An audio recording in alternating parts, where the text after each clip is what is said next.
కరీంనగర్ జిల్లా మానకొండూరులో మండల కేంద్రంలోని బీఆర్ఎస్ పార్టీ కార్యాలయంలో మంగళవారం నిర్వహించిన విలేకరుల సమావేశంలో బీఆర్ఎస్ పార్టీ మండల అధ్యక్షుడు మాజీ జెడ్పీటీసీ తాళపల్లి శేఖర్ గౌడ్ మాట్లాడుతూ బీఆర్ఎస్ పార్టీపై నాయకులపై బురద జల్లే ప్రయత్నాలు మానుకుని అభివృద్ధిపై దృష్టి పెట్టాలని కాంగ్రెస్ నాయకులను హెచ్చరించారు. అర్హులైన పేదలకు ఇండ్లు ఇవ్వమనడం తప్పేమీ కాదని, కాంగ్రెస్ పార్టీ అధికారంలోకి వచ్చినప్పటి నుండే ఇందిరమ్మ ఇళ్లతో పాటు ఇచ్చిన హామీలను విస్మరించిందని విమర్శించారు. దమ్ముంటే 6 గ్యారెంటీలను పూర్తి స్థాయిలో అమలు చేయాలని సోషల్ మీడియా ద్వారా ప్రజలు బీఆర్ఎస్ పార్టీకి మొరపెట్టుకున్నారని తెలిపారు. ప్రజల తరపునే మేము మీ ప్రభుత్వాన్ని అడుగుతున్నామని అన్నారు.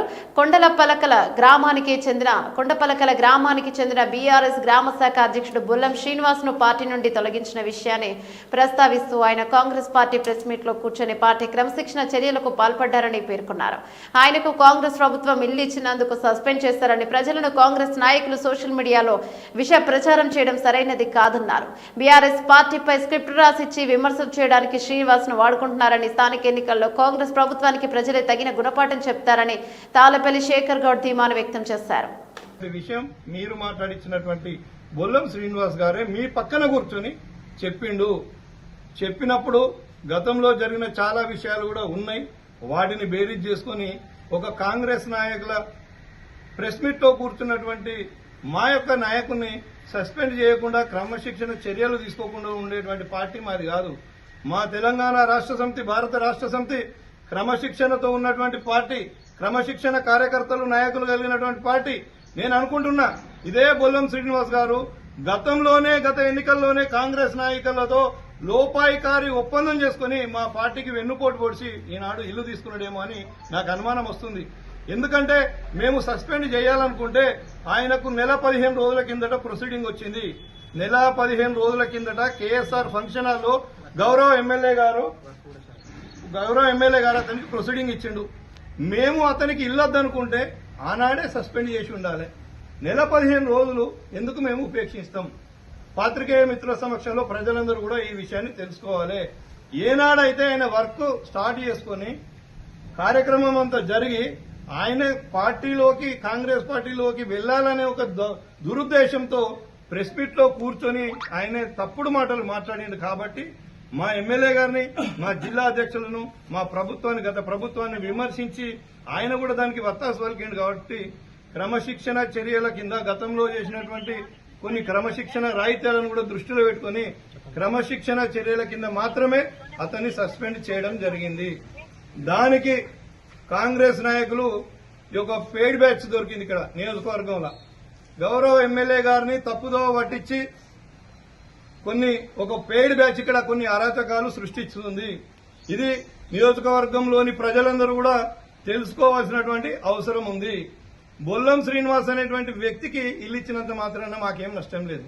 ఆయన నిన్న ప్రెస్ మీట్ లో చెప్తాడు 270 మంది బీఆర్ఎస్ పార్టీ కార్యకర్తలు ఉన్నారని.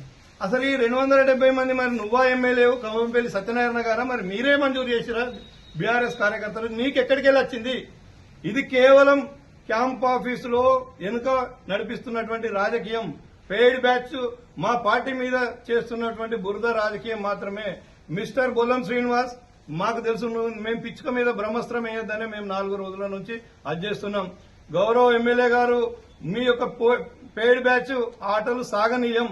ఇటువంటి చాలా మందికి మీరు ఇచ్చారని చెప్పారు. మరి మేము ఏ ఒక్కరిని కూడా సస్పెండ్ చేయలేదు. మాకు అటువంటి హక్కు లేదు.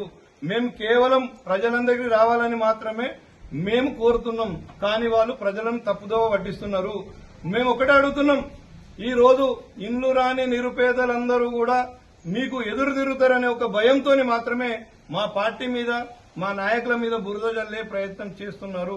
ఇది ప్రజలందరూ గమనిస్తున్నారు. తప్పకుండా కొద్ది రోజులలోనే మీకు తగిన గుణపాఠం చెప్తారు. నేను ఒకటే అడుగుతున్నా, మానకొండూరు నియోజకవర్గం, మానకొండూరు మండలం పక్షాన గౌరవ ఎమ్మెల్యే గారికి మంత్రి పదవి మీద ఉన్నటువంటి మోజు పేద ప్రజల ఇండ్ల మీద ఎందుకు లేదు? 3500కే ఎందుకు కటప్ చేసిర్రు? 3500 కాకుండా పేద బడుగు బలహీన వర్గాలు ఎస్సీలకు ఎక్కువ ఇండ్లు ఎందుకు తీసుకురావట్లేదు? ఒక్కసారి ఆలోచన చేయమని చెప్తా ఉన్నా. ఇప్పటికైనా నేను గౌరవ ఎమ్మెల్యే గారికి ఒక సూచన చేస్తున్నా, మీ యొక్క పెయిడ్ బ్యాచ్ అరాచకాలు సృష్టించడం చేయబట్టే, మీ యొక్క పెయిడ్ బ్యాచ్ అరాచకాలు ఈ నియోజకవర్గంలో చేసిరు కాబట్టి మీ యొక్క అధిష్టానం మీ యొక్క మంత్రి పదవిని తీసేసింది. నేను ఒక మానకొండూరు వాసిగా ఒకటే అంటున్నా, మీకు మంత్రి పదవి వస్తుందంటే ప్రతిపక్షమైనా మేము గర్వపడ్డాం, మా నియోజకవర్గానికి దక్కిన గౌరవంగా అనుకున్నాం. కానీ వెనుకకు తిరిగి చూసుకుంటే మీ యొక్క పెయిడ్ బ్యాచ్ అరాచకాల వల్లనే మీకు మంత్రి పదవి ఏందనేది ఇంటెలిజెన్స్ నివేదిక ఉందా లేదా మీరు ఇప్పటికైనా తెలుసుకొని మీ యొక్క ప్రవర్తన, మీ యొక్క నాయకుల ప్రవర్తన మార్చుకొని ప్రజలకు న్యాయం చేసే విధంగా మీరు ముందుకెళ్లాలని కూడా ఈ సందర్భంగా మీకు తెలియజేస్తున్నా. మేము ముక్కు భూమికి రాస్తాం. మీరు అన్నారు కదా, మీరు ముక్కు భూమికి రాస్తారా? ఈ అబద్ధ ప్రచారాలు ఎక్కడి నుంచో వచ్చిన వ్యక్తి మా ఎమ్మెల్యే మీద, మా మాజీ ఎమ్మెల్యే మీద అనవసరమైనటువంటి ఆరోపణలు చేయడానికి మాత్రమే ఇటువంటి కార్యక్రమాలు చేస్తారు. ప్రజలు దీనిని గమనించాలని కూడా కోరుతున్నా. నేను ఒకటే అడుగుతున్నా, కేవలం ఇందిరమ్మ ఇండ్ల గురించి మాత్రమే మాట్లాడుతున్నారు. మీ ప్రభుత్వం వచ్చి 20 నెలలైంది. 6 గ్యారంటీల అమలు మీద మీరు చర్చకు రాగలుగుతారా? 6 గ్యారంటీల అమలు మీద మీరు ప్రజలకు సమాధానం చెప్పగలుగుతారా అని ఈ పత్రిక మిత్రుల ద్వారా నేను డిమాండ్ చేస్తున్నా. ముఖ్యంగా మీరు ఇస్తానటువంటి 2500 మహిళలకు ప్రకటించారు. 20 నెలలైంది, రూపాయి లేదు. పెన్షన్లు డబుల్ చేస్తున్నారు, ఇప్పటికి రూపాయి లేదు. రుణమాఫీ పూర్తి చేస్తున్నారు, 100 ఒట్టు పెట్టిరు, ఇప్పటికీ కాలేదు. రైతు బంధు